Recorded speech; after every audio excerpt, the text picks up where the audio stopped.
চলুন ঘুরে আসি দক্ষিণেশ্বর মন্দির। নভেম্বর শেষ হতে চলেছে, ডিসেম্বর আসছে, ঘুরতে যাওয়ার পালা শুরু। কাছাকাছি ঘুরে আসুন দক্ষিণেশ্বরের মন্দির। আপনারা যদি বাসে করে আসেন, আপনাদের এই নিচেই নামিয়ে দেবে। যেদিক দিয়েই আসুন, কলকাতার দিক দিয়ে হোক, ডানকুনির দিক দিয়ে হোক, সলভ, রানীহাটি, সাঁতরাগাছি, যেদিক দিয়েই আসুন এই নিচেই নামিয়ে দেবে। আর এখন নতুন এই সাবওয়ে হয়েছে, এর ওপর থেকে হেঁটে চলে যেতে হবে দক্ষিণেশ্বর মন্দির। আর নিচের রাস্তাটা এখন বন্ধ হয়ে গেছে, নিচে শুধু 4 চাকাই যায়। দেখুন কত সুন্দর তৈরি করেছে এই রাস্তা, আর পাশেই মেট্রো স্টেশন আর রেলপথ। আগে যে পুরনো রেল ছিল দক্ষিণেশ্বরে স্টপেজ, সেটাও আছে পাশে, আর তারই পাশে হয়েছে নতুন করে মেট্রো স্টেশন। আপনারা কলকাতার দিক দিয়ে এলে মেট্রো করে চলে আসবেন, এবং হাওড়া ময়দান থেকেও আসতে পারেন মেট্রো করে। এসপ্লানেড থেকে পাল্টে আবার এই দিকের ধরতে হবে গাড়ি। আর টালিগঞ্জ থেকে এলে তো পুরো এক গাড়িতেই চলে আসবেন স্টপেজ দক্ষিণেশ্বর। আর নেবে যেদিক দিয়েই আসেন এই ফ্লাইওভারের ওপরে উঠে, আর এইখান দিয়ে যেতে হবে দক্ষিণেশ্বর মন্দিরের দিকে।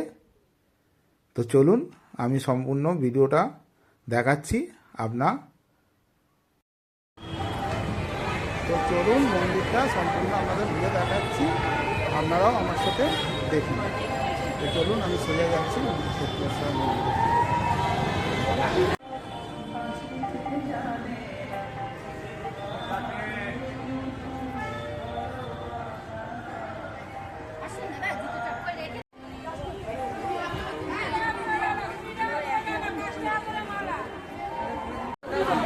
আমার পিছনে দেখুন সম্পূর্ণ ডালার দোকান, আপনারাও এখান থেকে ডালা নিয়ে পুজো নিতে পারেন মন্দিরে। দিদি একটা ডালা। চলুন, বহুত দোকান আছে এখানে, আপনি যে কোনো দোকান দিয়ে আপনার স্বার্থ মতো আপনি দিতে পারেন।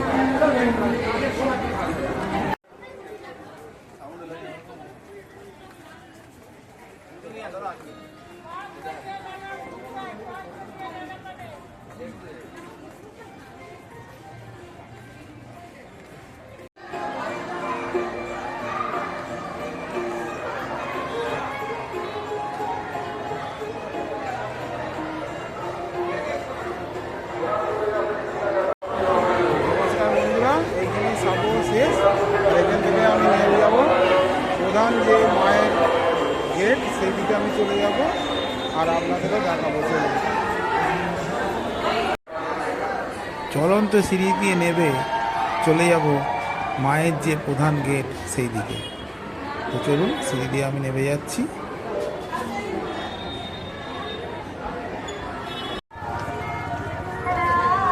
এই হচ্ছে মায়ের প্রধান গেট, এদিক দিয়েই প্রবেশদ্বার, এদিক দিয়েই প্রবেশ করতে হবে দক্ষিণেশ্বর এলে। আর এদিকটা হচ্ছে সাবওয়ের নিচে, দেখুন সাবওয়ের নিচে পুরো ফাঁকা 4 চাকা আসার জন্যে, আর ভেতরেই করে দিয়েছে পার্কিংয়ের সিস্টেম। তো চলুন আমি মন্দিরে প্রবেশ করে আপনাদের প্রথমে পার্কিংটা দেখাবো।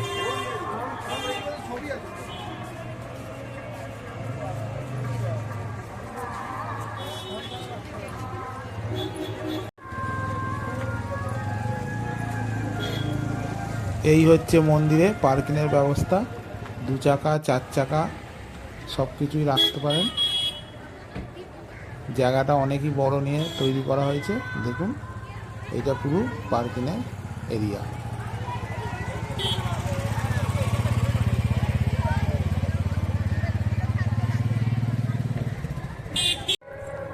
আর এই হচ্ছে মায়ের মন্দির।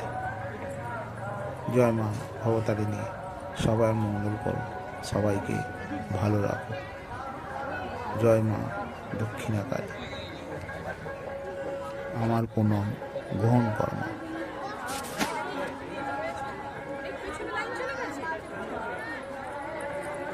দক্ষিণেশ্বরে কিন্তু নতুন করে ভোগ প্রসাদ চালু হয়েছে। আর এই সেই ঘর, এই বিল্ডিংয়েই খাওয়ানো হয় ভোগ মহাপ্রসাদ। আর আপনারা যদি খেতে চান 10টার মধ্যে এসে কুপন কাটিয়ে নেবেন। দুপুর 12:30 থেকে ভোগ খাওয়ানো শুরু হয়। এই সামনের গেট দিয়ে ঢুকেই ডান দিকেই এই বিল্ডিং। চলুন আমরা ভেতর দিকে যাই। আজ রবিবার, ভেতরে খুবই ভিড় ছিল। মন্দিরের ভেতরে প্রবেশ করতে গেলে আপনাকে কিন্তু মোবাইল ফোন, ক্যামেরা, ব্যাগ, জুতো সব বাইরে খুলে জমা দিয়ে যেতে হবে। আর এই সেই জমা দেওয়ার কাউন্টার।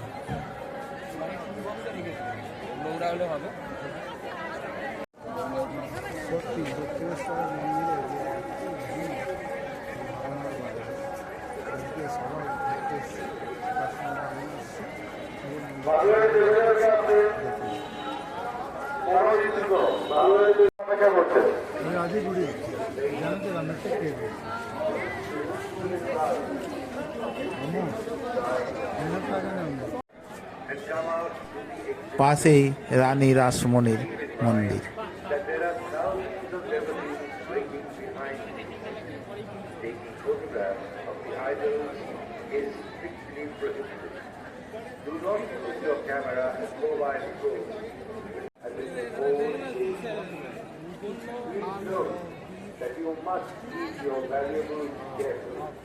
মন্দিরের ভেতর ক্যামেরা করা বারণ আছে, তাই আমি বাইরের দিক দিয়েই আপনাদের 12টা শিব মন্দির দেখাচ্ছি। দেখুন, মন্দিরের এটা বাইরের দিক, যেদিকটা গঙ্গার ঘাটের দিকে যাওয়া হচ্ছে সেদিক। গঙ্গার ঘাটে গেলাম। এই হচ্ছে গঙ্গার ঘাট। আর দূরে দেখুন দেখা যাচ্ছে লঞ্চের জেটি পথ। মন্দিরের বাইরের দিক দিয়েই রাস্তা আছে। আপনারা যদি দক্ষিণেশ্বর থেকে বেলুড় মঠ যেতে চান, তাহলে লঞ্চের মাধ্যমে আপনারা চলে যেতে পারেন। আগে যেসব নৌকা চলতো সেই সব এখন বন্ধ হয়ে গেছে। এখন সরকার থেকে লঞ্চ করে দিয়েছে। লঞ্চে করে আপনারা বেলুড় মঠে যেতে পারেন, কিংবা বাইরে বেরিয়ে বাসে করেও যেতে পারেন। চলুন গঙ্গার জল একটু হাতে মুখে দিয়ে হাত পাটা ধুয়ে নিই। আপনার জন্য অপেক্ষা করছে এয়ারপোর্ট 3 নম্বর থেকে আসে বসুরায় চৌধুরী, আপনার স্ত্রী মন্দিরের বাইরে পথে আপনার জন্য অপেক্ষা করছে। গঙ্গার জলে হাত পা মুখ ধুয়ে দিলাম, মাথায় দিয়ে দিলাম। তো চলুন এবার দর্শন করে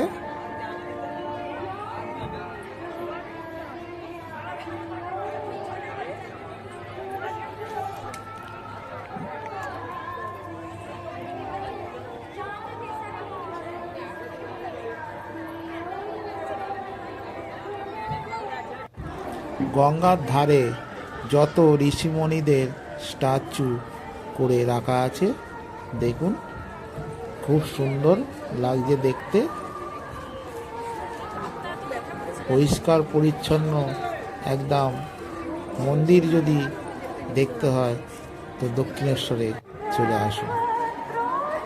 আর এই যে মন্দিরের ভেতরে যে দোকান ছিল পুজো দেওয়া, ডালা নেওয়া, সেই সব দোকান এক সাইডে করে খুব সুন্দর করে তৈরি করে দেওয়া হয়েছে। দেখুন, সব নাম্বার দেওয়া আছে। আপনারা যেই দোকান দিয়েই নেবেন সেই দোকানে এসেই আবার প্যাকিং করে বাড়ি নিয়ে আসতে পারবেন। তার জন্য নাম্বারিং করা আছে, কিন্তু দোকানগুলো সবই এক দেখতে, কিন্তু সেই জন্যই নাম্বারিং করা আছে যাতে না ভুল হয়। খুব সুন্দর।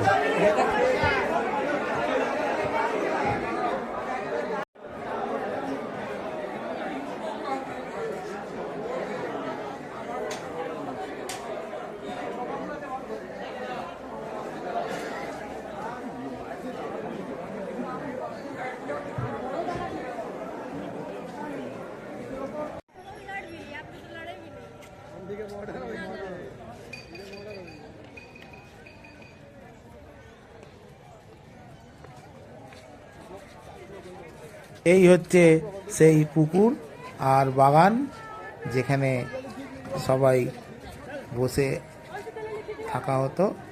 এখন আর প্রবেশ নিষেধ, কাউকে ঢুকতে দেওয়া হয় না। আর ছোট ছোট দোকানগুলো যেসব ছিল গঙ্গার ধারে সব এখন এক সাইডে করে দিয়েছে। দেখে খুব ভালো লাগলো। সব কিছুই কেনাকাটি করতে পারবেন, আর তার সঙ্গে খাবার দাবার তো আছেই, ঝালমুড়ি, চটপটি, ঝালপুরি সব কিছুই পাওয়া যাচ্ছে। আর আপনারা এখানে খেয়ে নিতে পারেন। আর ভোজনালয়, এই যে ভেতরে যেসব লুচি তরকারির দোকান ছিল এখন এক সাইডে এই বিল্ডিংয়ের নিচেই সব করে দিয়েছে। দেখুন খুব সুন্দর। আপনারা এখানে টিফিন খেতে পারেন বা মহাপ্রসাদও খেতে পারেন, আপনাদের ইচ্ছা। তো চলুন, দক্ষিণেশ্বর মন্দির আপনাদের আজকে ঘুরে দেখালাম। এবার বাড়ির দিকে যাওয়ার পালা। তো চলুন এবার। ভিডিওটা যদি ভালো লেগে থাকে চ্যানেলটাকে অবশ্যই সাবস্ক্রাইব করে আমার পাশে থাকবেন। দেখা হচ্ছে নিত্য নতুন আরও ভিডিও নিয়ে। সবাই ভালো থাকুন, সুস্থ থাকুন, আর আমার চ্যানেল দেখতে থাকুন। দেখা হচ্ছে পরের ভিডিওয়। নমস্কার। চলুন, আমি বাইরের দিকে যাচ্ছি।